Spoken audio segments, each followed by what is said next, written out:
Hey, I'm John Cannell, and today on Preppy Kitchen we're making a zingy, flavorful lemon blueberry cake. So let's get started. First off, set your oven to 350. This batter comes together really quickly. Now, in a large bowl, we're gonna add our dry ingredients, starting with 2 cups or 240 grams of all-purpose flour. If you don't have a scale, make sure you're fluffing your flour and sprinkling it into your measuring cup. If you scoop, you'll use too much. I also want 1 2/3 cups of granulated sugar. That's 333 grams. The sugar sweetens the cake, but it also gives it a really tender, melt in your mouth consistency. For contrast, I'm adding a 1/4 teaspoon of kosher salt. And to puff things up, 1 1/2 teaspoons of baking powder. 1 1/2. By the way, if you like delicious things, make sure you subscribe to the channel. There's 2 new recipes every single week, lots of shorts, and always something tasty along the way. My scale is done. I'm gonna grab a whisk. I already have a copy of Preppy Kitchen Super Easy. Grab one, link in the description box below if you don't. We're gonna give this a whisk and get everything nicely distributed. Reserve 1 tablespoon of your dry mixture and set this aside. Now it's time to grab a big bowl and a hand mixer or a stand mixer with a paddle attachment. Into the bowl of my stand mixer, I'm adding 3/4 cup or 170 grams of very nice softened butter. It's room temperature, but room temperature on a warm day. You can see it, my finger goes right in. The butter bends nicely. This means it's gonna cream perfectly. That's 1 1/2 sticks. When I just started writing recipes for the blog, I would just say 1 1/2 sticks of butter or 2 sticks of butter, not realizing that the sticks of butter are different sizes in different countries. Now we have cups and grams, so we're always gonna be sure. I'm gonna cream this up on medium for just a few seconds. Okay, that looks really nice. And now we're gonna do something special. I'm adding the dry ingredients, including the sugar, right into the butter. And we're gonna mix this up on medium-low until it's nice and crumbly. So this is called the reverse creaming method, and it is so nice because it makes your cake basically foolproof. We're coating all the flour in fat from the butter, and that protects it from activating and becoming gummy and gluey and overmixed. Basically, the gluten in the flour won't activate when it hits the wet stuff, and you don't have to worry about overmixing your cake. It's very nice. Gives you a really tender melt in your mouth crumb. I'm scraping my paddle down as well as the bowl just to make sure that there's no solid butter hanging around. I want everything nicely mixed. You're gonna end up with something like a wet, sandy mixture. For regular cake batter, you'd be creaming the butter, adding the sugar, fluffing it up, then adding the flour, alternating with the wet and dry ingredients. This is just simpler and you can't get it wrong. Just make sure that there's no big chunks of butter hanging out, and then we're on to the next step. Okay, I increased speed to medium for a few seconds, and when you take a look into the bowl, you can see it's beautiful, crumbly, they're all small pieces. It's like beautiful sand from the most perfect beach ever. Now in a medium bowl, I'm gonna combine all the wet ingredients, starting with a 1/2 cup or 120 mils of sour cream. This gives you so much flavor and it kind of grounds the cake. It gives it some substance without making it dense, and you have a little bit of a tang to contrast with the sweetness. We're also adding in 1/2 cup of whole milk. And if you're wondering where the lemon flavor comes from, it really comes from the lemon zest we're gonna add. You want about a tablespoon, which is 2 lemons worth. I'm using a microplane or rasp just to get the yellow part off of the skin. That's where the oil is. The pith is kind of bitter and does not have that lemon flavor we love. Tap that in. Cut your lemon, and we want 3 tablespoons of juice. You don't need that much because we already have a lot of liquid in this recipe. Measure out 3 tablespoons. Save the rest of your lemon juice for your frosting. And for some structure, I'm adding 3 egg whites. If you're wondering why we're not using the yolks, it's really for the color. I want to have this kind of cold white color for the cake, so the yolks can't go in. Okay, 1. If a little yolk goes in, don't worry about it. That's totally fine. I'm gonna add in a tablespoon of vanilla now. We're gonna whisk this up till it's nice and smooth.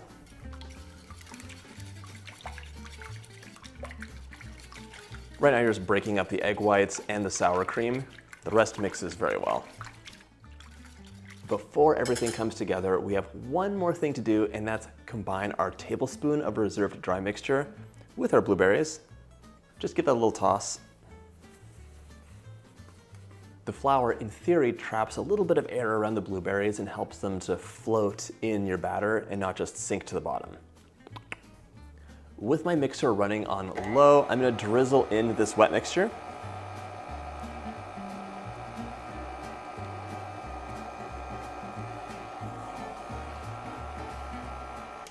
Once everything's nice and combined, get rid of that paddle. I like to keep a special eye out for any zest that's clinging here because the zest has so much flavor in it. Now I'm gonna dump my blueberries in and fold them in gently. Just fold those in. Be gentle with your berries. Give the bowl a scrape just to make sure that nothing's lingering at the bottom. And this is ready to go into our pans. Right now I'm gonna grab 3 6-inch pans, although you could make this in 2 8-inch pans, it's totally up to you. Butter and flour them, so just prep the edge. And add a parchment round. This is your insurance policy that nothing will stick in the pan. If you're never worried about that sort of thing, you can just butter and flour the pans. Distribute the batter evenly into your pans. What I'm trying to do is distribute the blueberries evenly into the pans.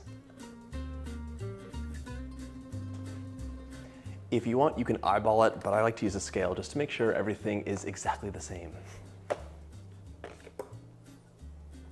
An equal amount of batter in each pan means that the cakes will bake up together evenly. If one has a lot less batter, it'll be done first and overbake if you take them all at the same time.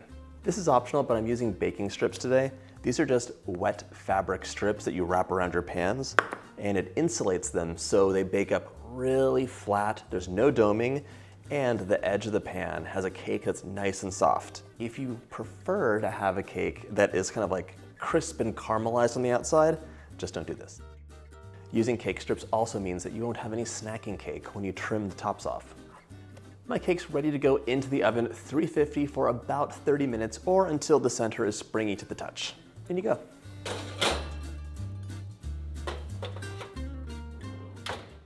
While my cakes are baking, we're gonna do 2 things. Grab a half a cup of blueberries, pop these onto a small plate, spread them out, and these can go right into your freezer. This is for the decoration, and when they come out, they're gonna have that lovely covered in frost look, which looks really pretty. If you don't wanna do this, skip that step. Now, in a small saucepan, I'm adding 1 cup of fresh blueberries, a tablespoon of water, a tablespoon of lemon juice. The lemon is so zingy, it really pairs nicely with the blueberries and wakes the flavor up. And I will say, if you've ever had like a sad batch of blueberries, they looked perfect, you eat them and they have almost no taste, the lemon will fix all of that and save the day. And if they're flavorful blueberries, it'll be even better. And I also want 1 tablespoon of sugar. We don't need that much to sweeten this up. Grab a spoon and we're gonna place this over medium-low heat and cook it down. This is such a nice burst of flavor for the cake. I really hope you make this step. If you need to skip it because you're super short on time, you could use an equal amount of blueberry jam. Overheat you go. While this is over medium-low heat, I'm gonna give it a stir and also do a little smashing. So start bursting those blueberries so they cook down faster. And actually, if your blueberries are strong like mine, a spoon is not gonna be as good as a fork, so grab a big fork and get to mashing. After about a minute or so over medium-low heat, I've mashed all the blueberries, it's all mixed up, and this has come to a boil. So now, we're gonna reduce this to a simmer and let this simmer away until it's reduced by half and gets a slightly jammy consistency. This step totally depends on your cooktop. My stove has a cooktop that is hot as a dragon's mouth and everything happens very quickly on it. An electric stove or gas might be more gentle, propane runs pretty hot too, so know your cooktop and just watch until this is reduced by half and is slightly thickened. Ooh, all so quickly, by the way, so quickly. It gets the most beautiful, natural color. I love this cake. After about 5 minutes for me, maybe 6 or 7 minutes for you, my blueberry reduction has reduced. It looks so jammy and lovely. This is gonna add so much to the cake, but I do want to run it through a strainer so there's no big pieces of blueberry skin hanging out. Okay, pop that in there.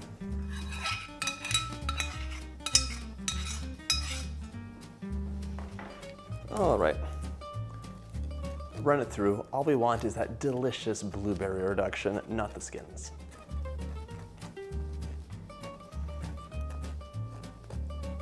Scrape the bottom of your sieve so it gets all of that juice off, and set this aside to cool.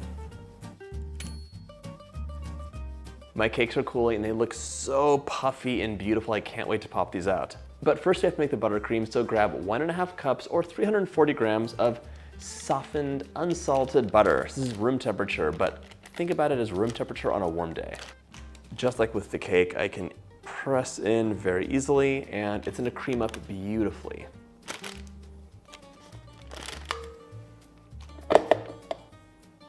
Cream it up for just a few seconds.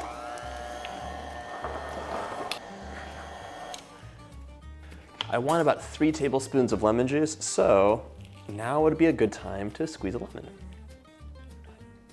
Once your butter's creamed, we're gonna add 6 cups of powdered sugar. Add your sugar in a few batches, maybe 2 cups at a time. Mix on low and drizzle some lemon juice in as you go. For contrast, I'm also adding in a 1/4 teaspoon of kosher salt. There we go, just a little bit. And the last batch of powdered sugar. Because this is American buttercream, you can really do the powdered sugar to taste. If you want to stop at 5 cups, that's totally fine. If you wanted to add a little bit more, you could do that too. The only thing that'll change besides the taste is the consistency of the buttercream. The sugar helps give it some structure. So with less sugar, it'll be a bit more slack and you might have some drooping in your layer cake. I'm adding in the remaining tablespoon of lemon juice.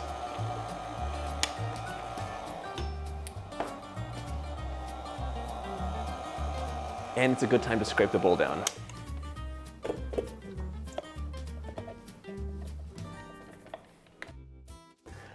I'm gonna mix this on high for just 1 minute to really fluff things up and make sure it's all mixed well. Then we're gonna divide our mixture and flavor some of it with blueberries.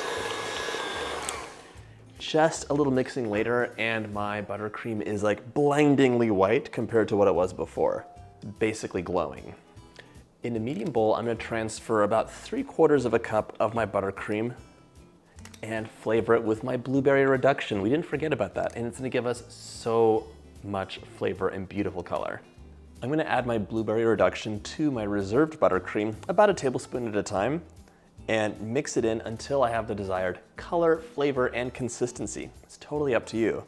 And if you have any left over, you can drizzle that between the layers, or you could make the whole batch of buttercream lemon blueberry flavored. It's really up to you and how you want to decorate the cake at this point. Look at this color.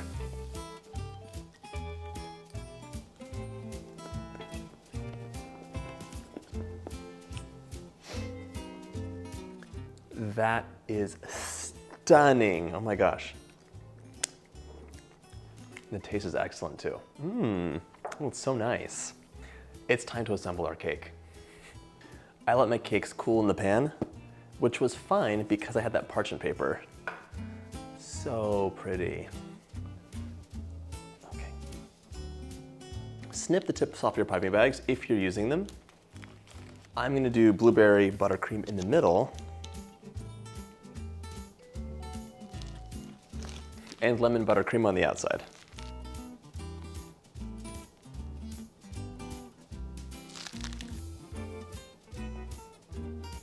The second layer is the same as the first, blueberry buttercream in the middle and lemon buttercream on the outside. Pop that last layer on top. You could completely coat this in buttercream. The recipe makes enough buttercream for this 6-inch cake, totally coated and decorated with dollops and frills, or an 8-inch 2-layer cake, also totally coated. I'm gonna do this with a nice coating on top, some dollops, and then I'm gonna leave it almost naked on the sides, so all these beautiful blueberries come through. It's one of my favorite parts of the cake. I have my remaining buttercream in this piping bag. I gave it a really quick whip on high just to restore it because Buttercream will settle and become kind of foamy if you leave it for a few minutes. So I want this to be silky smooth, which means it needed a quick whip. I'm adding some to the top and some to the sides, but I'm not gonna go crazy. I popped my cake onto a turntable. If you don't have one, you can grab the turntable from your microwave, and apparently that works too. Or just do it on the countertop. Smooth the top. And smooth the side as well. I'm actually gonna do like basically a crumb coat on this so all those blueberries shine through. If your cake's crooked, you can just straighten it up and pop it into the fridge if it's really bad, or just keep going. You could also pop a skewer through the middle to hold it in place.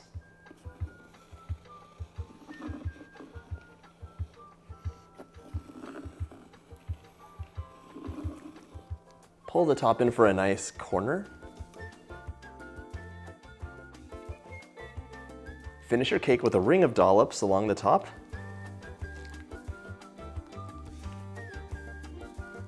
Chill your cake so the frosting can set. Then, just before serving, top with your frozen blueberries, give it a slice, and you're ready to enjoy.